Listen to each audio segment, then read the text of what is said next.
اعوذ باللہ من الشیطان الرجیم بسم اللہ الرحمن الرحیم۔ گلوبل انفارمیشن نیٹ ورک کے دوستو، السلام علیکم ورحمۃ اللہ وبرکاتہ۔ اپنی ویڈیو کے آغاز سے پہلے میں ان تمام نئے آنے والے ساتھیوں سے گزارش کرتا ہوں کہ اگر آپ اس چینل پر نئے ہیں تو برائے مہربانی اس چینل کو سبسکرائب کر دیں اور ساتھ گھنٹی کے بٹن پر بھی کلک کر دیں، اور مزید اگر ویڈیو آپ کو پسند آئے تو اس کو ضرور لائک کیجیے گا۔ شکریہ۔ ناظرین، کئی دنوں سے یہ خبریں مسلسل گردش میں ہیں چائنا اور انڈیا کے متعلق، لیکن اب ایک بہت ہی بڑی ڈیولپمنٹ ہوئی ہے۔ انڈیا نے چائنا کے خلاف ایک بہت ہی خوفناک پروپیگنڈا شروع کر دیا ہے، اور انڈیا کے اندر سے جب آپ ٹویٹر ہینڈلز کو دیکھتے ہیں، جب آپ Facebook accounts and electronics media کو دیکھتے ہیں، تو آپ کو یہ چیزیں نظر آنا شروع ہوں گی، اور یہ ساری چیزیں جو ہیں یہ را سپورٹڈ ہینڈلز ہیں، یعنی جو رو کو سپورٹ کرتے ہیں، انڈیا آرمی کو سپورٹ کرتے ہیں، وغیرہ وغیرہ۔ ان میں وہ لوگ شامل ہیں، وہ کیا پروپیگنڈا پھیلا رہے ہیں؟ وہ یہ پھیلا رہے ہیں کہ جس ملک نے چائنا کی مخالفت کی ہے وہاں یہ کووڈ-19 بڑھتا جا رہا ہے، اور جو ملک چائنا کے ساتھ مل رہا ہے ان میں کووڈ-19 بہت کم ہو رہا ہے، یعنی کنٹرول ہو رہا ہے۔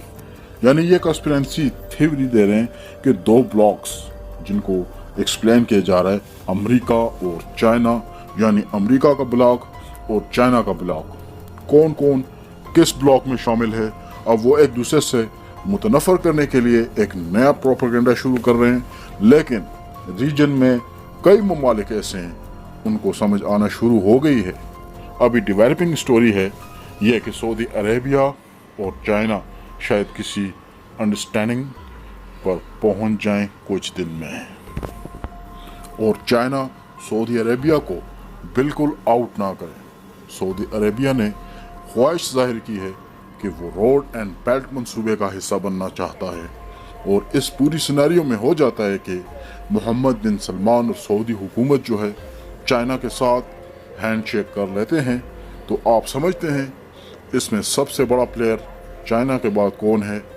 وہ ہے پاکستان۔ تو پاکستان اور سعودیہ کے ویسے بھی اچھے تعلقات ہیں، چائنا کی وجہ سے وہ زیادہ سیمنٹ ہو جائیں گے، تو نقصان کس کو پہنچے گا؟ مودی کو۔ اور اگر سعودی عربیہ اس میں کسی نہ کسی طرح روپن ہو جاتا ہے کسی بھی وجہ سے، تو UAE، بحرین،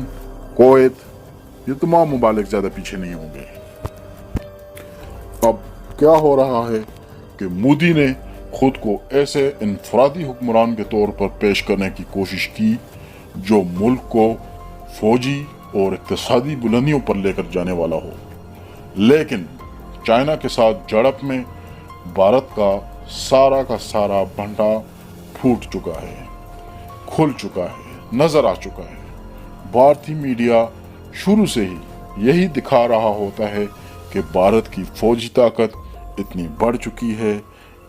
چکی ہے فلاں کہ چائنا کسی بھی طرح کا فوجی ایڈونچر نہیں کر سکتا۔ لیکن حقائق اس کے برعکس ہیں، اور مزے کی بات یہ ہے کہ مودی نے سرے سے لائن آف کنٹرول کا دورہ کیا ہی نہیں، بلکہ اسی مقام سے 250 کلومیٹر پیچھے دور دراز کہیں دورہ کر کے فوٹو سیشن کرا کے ایک فیک ہاسپٹل بنا کے شوٹنگ کرنے کے بعد وہاں سے واپس آ گیا۔ اب ہندوستانی میڈیا اس کے مطابق بھارتی خفیہ ایجنسی را نے ان الزامات کی سختی سے تردید کی ہے کہ چائنا کی طرف سے بھارت میں داخل ہونے والے اور بھارتی سرزمین پر قبضے کے متعلق را بھارتی سول اور ملٹری قیادت کو بروقت آگاہ نہیں کر سکی، جس کے باعث بھارتی فوجی چائنیز فوجیوں کو نہ تو بروقت جواب دے سکے ہیں اور نہ ہی اس کا مقابلہ کر سکے ہیں۔ اب را کے مطابق LOC پر ہونے والی تمام تر سرگرمیاں پیپلز لبریشن آرمی کی پیش رفت سے متعلق بھارتی حکام کو بروقت آگاہ کیا گیا تھا۔ اس کا رد عمل دینا بھارتی افواج کی ذمہ داری بنتی ہے اور اس کی ناکامی کے لیے را کو الزام دینا مناسب نہیں ہے۔ را کو یہ وضاحت اس لیے دینی پڑی کہ بھارتی حکام اپنی ناکامی کا سارا ملبہ را پر ڈالنے کی کوشش کر رہے ہیں اور اصل اس وقت بھارت میں ایک الگ سی صورتحال درپیش ہے۔ اپنی 56 انچ کی چھاتی اور لال آنکھیں دکھانے کی اور دھمکیاں دینے والے نریندر مودی کو چائنا نے مکمل طور پر خاموش کروا دیا ہے۔ حد تو یہ ہے کہ مودی چائنا کا نام تک نہیں لیتا کیونکہ اپنے دشمن کا نام لیتے ہوئے اس کو ڈر لگتا ہے، کانپ رہا ہے۔ دراصل نریندر مودی نے اپنی ساری دفاعی پالیسی وزیر دفاع Raj Nath Singh, national security adviser Ajit Doval اور چند ماہ قبل بھارتی فوج میں ایک نیا عہدہ chief of defence staff NECDS میں وہاں تعینات کیے جانے والے سابق آرمی چیف بپن راوت پر چھوڑ رکھی ہے، لیکن اجیت ڈول نے چائنا پر توجہ دینے کے بجائے سارے وسائل پاکستان کے لیے وقف کر رکھے ہیں، جس کا وہ کھلے عام ذکر بھی کرتا ہے اور اس پر فخر بھی کرتا ہے، اور بھارتی میڈیا بھی اجیت ڈول کی پالیسی کی ہر وقت تعریف کرتا رہتا ہے، جسے وہ بھارتی قوم پرستی کا نام دیتے ہیں۔ اجیت ڈول اگرچہ نیشنل سیکورٹی ایڈوائزر ہے، لیکن اس نے خاموشی سے را کو اپنے قبضے میں لے رکھا ہے، جس کے باعث را کے افسران اپنے چیف کو رپورٹ کرنے کے بجائے اجیت ڈول کو جواب دہ ہیں۔ یہی وجہ ہے کہ را کا پوری طرح سے بیڑا غرق ہو گیا ہے، جو پاکستان کے لیے بہت اچھا ہے۔ دوسری طرف chief of defence staff Bipin Rawat کا عہدہ حالانکہ ایک انتظامی عہدہ ہے، جیسا کہ پاکستان میں chairman joint chief of staff committee کا ہوتا ہے، لیکن بپن راوت نے عملی طور پر بھارت کے چیف آف آرمی اسٹاف کے اختیارات سنبھال رکھے ہیں، جہاں سے وہ 2-3 ماہ قبل ریٹائر ہو گئے تھے۔ اب اس صورتحال کے باعث بھارتی chief of army staff general Manoj Naravane عملی طور پر بے افسر ہو گیا اور گویا بھارتی فوج کی قیادت بیک وقت 2 سربراہان کر رہے ہیں، NECDS کے بپن راوت اور آرمی چیف جنرل منوج، اور اس ساری بے ترتیبی کی کشمکش کا حتمی نتیجہ یہ نکلا ہے کہ آج بھارتی فوج کا نظم و ضبط، ریجیمنٹیشن اور اسٹرکچر تباہ ہو چکا ہے، جس کے باعث آج خود بھارتی فوج کے اندر بغاوت پیدا ہو رہی ہے۔